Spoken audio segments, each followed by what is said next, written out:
আল্লাহ তাআলা কোরআনুল কারীমে বলছেন, যে মানুষটা মনের ইচ্ছা মতো চলে তার জীবন কুত্তার জীবন। কামাথালিল কালব, কুত্তার জিন্দেগি। এজন্য আমি সব সময় বলি, যে কপালে সেজদা নাই, ওই বেনামাজি যেগুলো, এগুলোর জিন্দেগি কুত্তার জিন্দেগি, কুকুরের জিন্দেগি। এজন্য নওজোয়ান ছেলেরা মনে রাখো, তোমাদের যাদের কপালে সেজদা নাই, তোমার জীবন কুত্তার জীবন। খাও, বিরিয়ানি খাও, খিচুড়ি খাও, কোনো অসুবিধা নেই। যার যার বাড়িতে টয়লেট তো আছে, খাইবার, বাথরুম তো আছে, ভাত খাও। যা মুখে অর্জন করলা তা বাথরুমে ক্লিয়ার করে দিন, খালাস। তো আর অর্জন করি জীবনে, এ তো গেল গাই। এই জন্য আমরা এটা বোঝা উচিত, আমাদের এটা ফিকির থাকতে হবে। আমরা মুসলমান, মুসলমানের 10 বছরের বাচ্চাও দামি, মুসলমানের 6 বছরের বাচ্চাও দামি, মুসলমানের 60 বছরের বুড়া মানুষও দামি, মুসলমানের 1 সেকেন্ড দামি, মুসলমানের 1 মুহূর্ত দামি। আমার প্রতি মিনিটের হিসাব হয়, আমার প্রতি মুহূর্তের হিসাব হয়, আমার প্রতিটা নিঃশ্বাসের হিসাব হয়। তাহলে আমার আবার অবসর কোথায়, আমার আবার ছুটি কোথায়? আজকে আমার মাদ্রাসা বন্ধ হয়েছে, আমি লম্বা বয়ান করছি ছাত্রদেরকে, 450 ছেলে ছুটি দিছি সকালবেলা। তা আমি এটা বলছি, বাবা আমাদের কোনো ছুটি নাই, জিসকি সবক ইয়াদ হই উসকি ছুটি না মিলি। আমাদের বুজুর্গরা এটা বলে, যারা আখিরাতের সবক মুখস্থ হইছে, যে কলিজার মধ্যে এটা মুখস্থ হইছে যে আমারে মরতে হবে, আমারে জান্নাতে যাইতে হবে, আমারে কবরের আযাব থেকে মুক্তি পেতে হবে, জাহান্নামের আযাব থেকে মুক্তি পেতে হবে, তার আবার ছুটি কিসে? আমি ছুটি কাটাইলে হবে না, আমারে বাড়িতে থাকলেও ফজরের নামাজ পড়তে হবে, মাদ্রাসায় থাকলেও পড়তে হবে, বাজারে থাকলেও পড়তে হবে, বিমানে থাকলেও পড়তে হবে। আমার আবার ছুটি কি? আমার কোনো শুক্রবার নাই, আমার কোনো 21শে ফেব্রুয়ারি নাই, আমার কোনো 16ই ডিসেম্বর নাই, আমার কোনো 26শে মার্চ নাই, আমার কোনো ছুটি নাই। আমার প্রতিদিনই ডিউটি, আমার নামাজ প্রতিদিনই, আমি হালাল পথে চলতে হবে প্রতিদিনই, আমার চরিত্র হেফাজত করতে হবে প্রতিদিনই, কারণ আমার কলিজার মধ্যে এটা বুঝে আইছে যে আমার আখিরাত আছে, আমার পরকাল আছে, আমাকে মরতেই হবে। অতএব জিসকি সবক ইয়াদ হই উসকি ছুটি না মিলি। যার সবক ইয়াদ হইছে, মানে আখিরাতের পড়া মুখস্থ হইছে, আখিরাত কলিজার মধ্যে ঢুকছে, তার আবার ছুটি না। তার ছুটি হলো নাফরমানের, যে মনে করছে আমি এখন মুক্ত স্বাধীন, আমার আব্বা যেহেতু আমার কিছু বলে না, আমি নারী দেখতে থাকি, আমার মা যেহেতু আর কিছু বলে না, আমি এখন ছবি দেখতে থাকি, আমার গ্রামবাসী কেউ আমারে ডাকে না। আহ, তোমারে কেউ ডাকে না বাবা, তোমার চুল জানোয়ারের মতো, তোমার চুল বেঈমানের মতো, তুমি পেশাব করে টয়লেটে ঢিলা কুলুক টয়লেট পেপার ব্যবহারের গুরুত্বও নাই, পাক নাফাকের ধার ধারণা। নিজের মাকেও দেখো, মানুষের বেডিরেও দেখো, আপন বোনকেও দেখো, রাস্তার মেয়েকেও দেখো। আহ, ওই দেখেন, ওই ওরা কথা বলতেছে। মানে কিছু ছেলে থাকে অসভ্য, যে শক্ত অসভ্য, মানে এটা একবারে শক্ত। কিছু ছেলে এত নিকৃষ্ট বেয়াদব যে তার কথা হইল, আমি হুজুর জীবনেও কারো কথা শুনি না, আমনেরটারে হঠাৎ করে শুনি না কি করি? হ্যাঁ হ্যাঁ, বাস্তবতা। মানে এত বড় নিকৃষ্ট বেয়াদব যে আমি আসছি হুজুরে খিচুড়ি খাইতাম, হ্যাঁ, যেহেতু আমনের কথার কারণে দেরি হইতেছি নিরুপায় হইয়া, কথা বুঝছেন না? হ্যাঁ, কাজে আমি যেহেতু কারো কথা শুনিয়ে না, আহ, আমি নজর রাখি ছেলে মিয়া, এটা আমার সারা জীবনের অভ্যাস। এই জন্য আমি 1 মিনিটে বললো, আমি হাসাহাসি তামাশা পছন্দ করি। আমরা আমাদের এই ছেলেদেরকে ফিরাইতে হবে, আমাদের এটা সিদ্ধান্ত। আলহামদুলিল্লাহ, আমরা আমাদের মাদ্রাসায়, আমার যে ক্যান্টনমেন্টের মাদ্রাসা, এই 8 তারিখ গত শনিবার, আল্লাহর দয়ায় আমরা শুধু 16 বছর থেকে 30 বছর যাদের বয়স, এমন ছেলেদের আলাদা ইসলাহি মজলিস করছি সকাল 10টা থেকে 4:30 পর্যন্ত। আমার মাওলানা ইয়াহিয়া বয়ান করছে, আমরা বয়ান করছি, আমার শায়েখ আল্লামা মুফতি মুশতাকুন নবী সাহেব, মুফতি আমজাদ সাহেব, মুফতি ইউসুফ বিন ইকবাল, ওনারা সব বয়ান করছেন। একজন বড় ডাক্তার বয়ান করছেন ধারাবাহিক ছেলেদের চরিত্র আখলাকের উপর। প্রায় 600 ছেলে শুধু এই বয়সে আসছে, আলহামদুলিল্লাহ। শুধু নওজোয়ান 16 থেকে 30-এর নিচে। এবং আমরা আরো বড় স্বপ্ন আছে ইনশাআল্লাহ। তো বললাম যে এটা আমার ইচ্ছা, আমার ছেলেরা বদলাইত না, আল্লাহর দয়া, ছেড়ে দেওয়ার কোনো সুযোগ নেই। আজকে অভিভাবকরা সন্তানকে ছেড়ে দিচ্ছে। 16 বছরের একটা ছেলেকে এবারটা নিয়ন্ত্রণ করতে পারে না। এবার একটা বাপ আছে, বেটা অপদার্থ কথা আইসি দুনিয়ার বাদ কত দিয়ে আর বন খাইতো আর বিড়ি খাইবে, গপ মারি ফালতু। তোমার 14 বছরের একটা ছেলেকে তুমি 1 ওয়াক্ত নামাজ পড়াইতে পারো না, তুমি একটা বাপ হইছো বেটা। তোমার 14 বছরের মেয়েটাকে পর্দানসীন চরিত্রবান বানাইতে পারলা না, তুমি একটা মা হইছো। ফালতু কথা, জিন্দেগি বুঝেই না। বাপের কলিজার মধ্যেও দুনিয়া, সন্তানের কলিজার মধ্যেও দুনিয়া। হিসাব হইল এটাই আসলে। বাপেও বিড়ি খায়, পুতেও বেডি চায়, আর কি এক ডকের। বাপে চা দোয়ানে বইয়া টেলিভিশন চায়, পুতে অসৎ বন্ধুদের সাথে একসাথে বসে মোবাইল চায়। খালাস, বরাবর সওয়া সওয়া, বরাবর। যার কারণে বাপেও বুঝে আমার সন্তানরে ডাক দিয়ে লাভ হইতো না, আমি ডাক দেব কেন? সেই হিম্মত তো থাকতে হবে, সেই সাহস তো থাকতে হবে।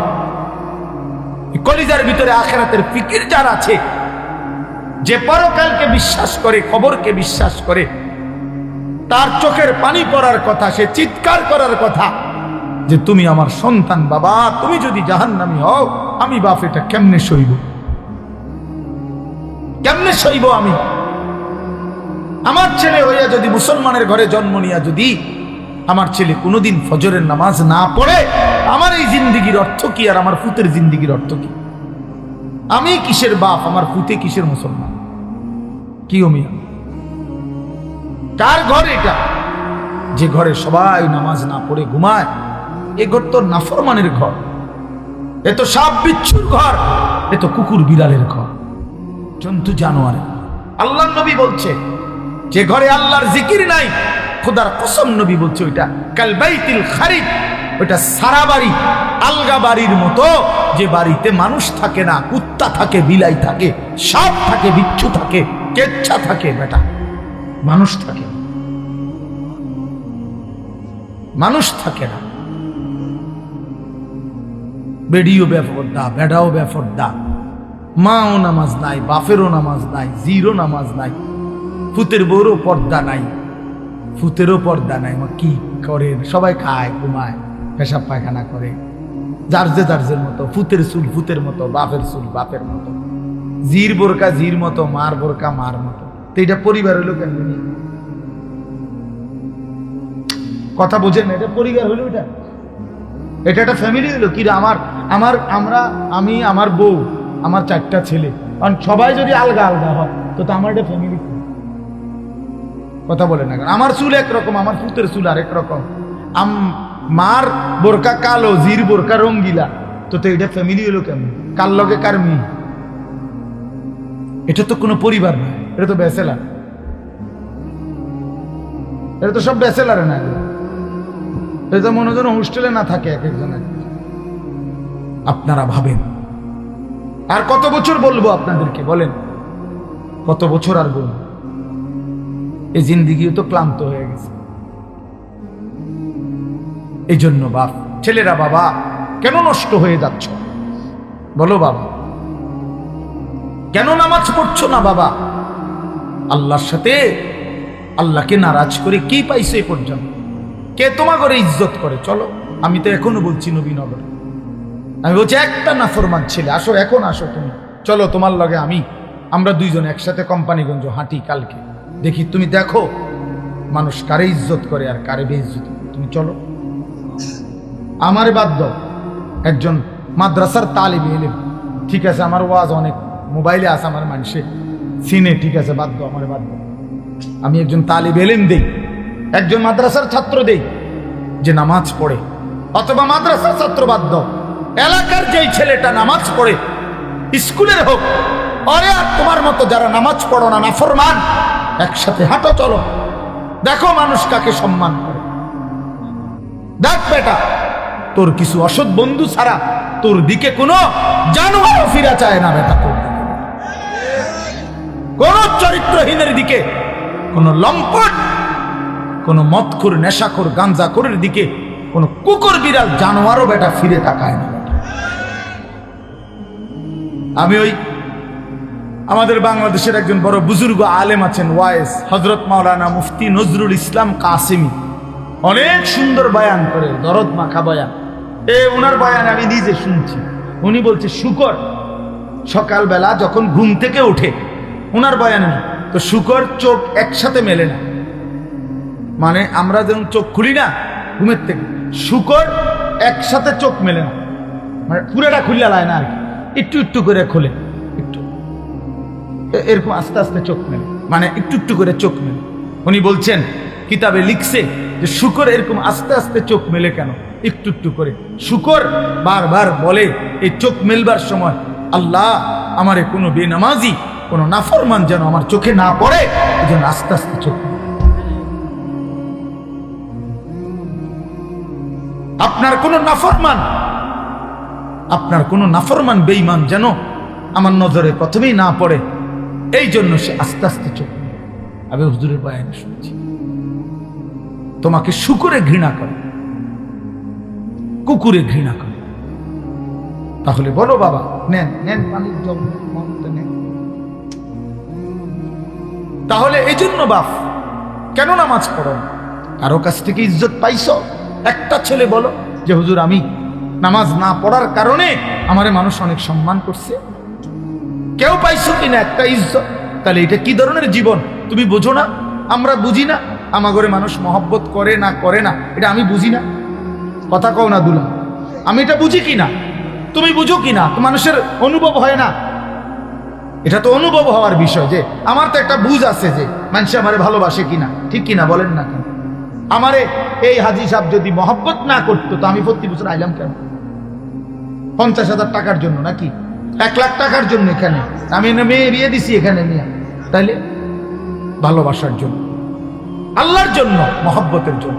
তাহলে বোঝা গেল তোমরা ছেলেরা, বাবা আমি রাত হয়েছে এই জন্য দেরি করতে চাই না, তোমরা একটা ছেলে হইলো ভাইব, তুমি ইনসাফের সাথে তোমারে মানুষ ভালোবাসে কিনা, এই সমাজের মানুষ তোমার দিকে তাকাইলে কি মনে করে তুমি বুঝো না?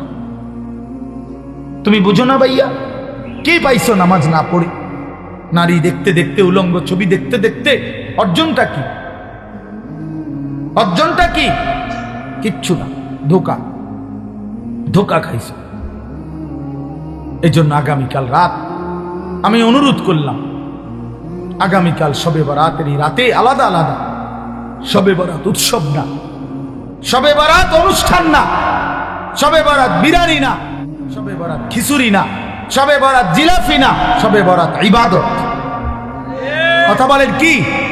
সবাই বলেন কি? এটা ইবাদত, ইবাদতের জন্য, নফল বন্দেগীর জন্য। প্রত্যেক বছর আপনাদের এশার নামাজের পরে 2 ঘন্টা প্রতি বছর শবে বরাতে আপনারে 2 ঘন্টা দইরা একবারে লাফাইয়া আপনারে ওয়াজ করে সুর দিয়া গাইয়া দুল্লা বুঝাইলাম শবে বরাত, যে বুঝছেননি? হ্যাঁ বুঝছে, ঠিক ঠিক ঠিক কিনা? ঠিক ঠিক ঠিক ঠিক কিনা? কিটা ঠিক কিনা? বুঝছে শবে বরাত, বুঝছে।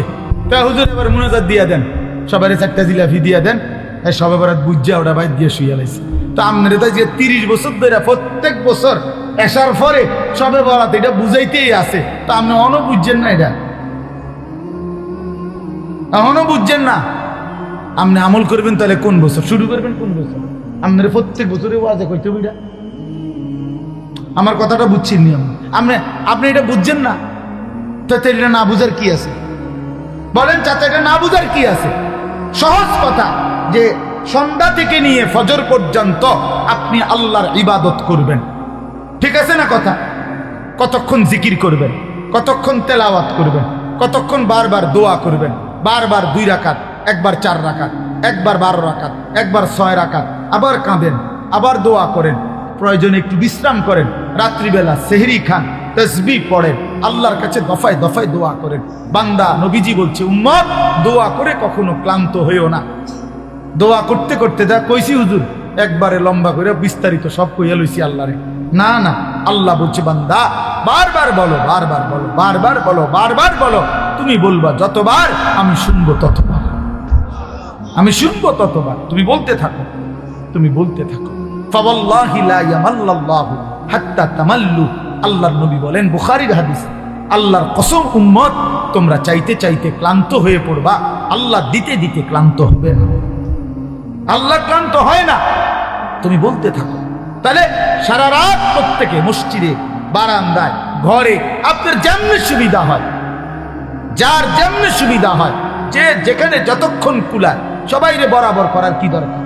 বরাবর করার কি দরকার? বয়স্ক মানুষের শরীরের সক্ষমতা আর জওয়ানের সক্ষমতা বরাবর। তাইলে এই জন্য আপনাদের ছেলেরা তোমাদের কাছে বাবা অনুরোধ করছি, সবাই না বুঝলে অসুবিধা নাই, একজন যদি বুঝো তো তোমার জন্যই আমি বললাম, নিজের ফিকির করো বাবা, গুনাহ থেকে ছাড়ো বাপ। জীবনটা সুন্দর না করলে আমরা মরেই যাব, এটাই সত্য। কত কিশোর, কত নওজোয়ান বাবা কবরে চলে গেছে বাপ।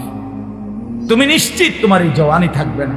3 অবস্থা হবে, হয় তুমি বৃদ্ধ হয়ে যাইবা, নয়তো রোগ, কোনো বড় সড়ো কোনো রোগ আইসা তোমারে দুর্বল করে দিবে, আর নয়তো মৃত্যু এসে তোমারে থামাই দিবে।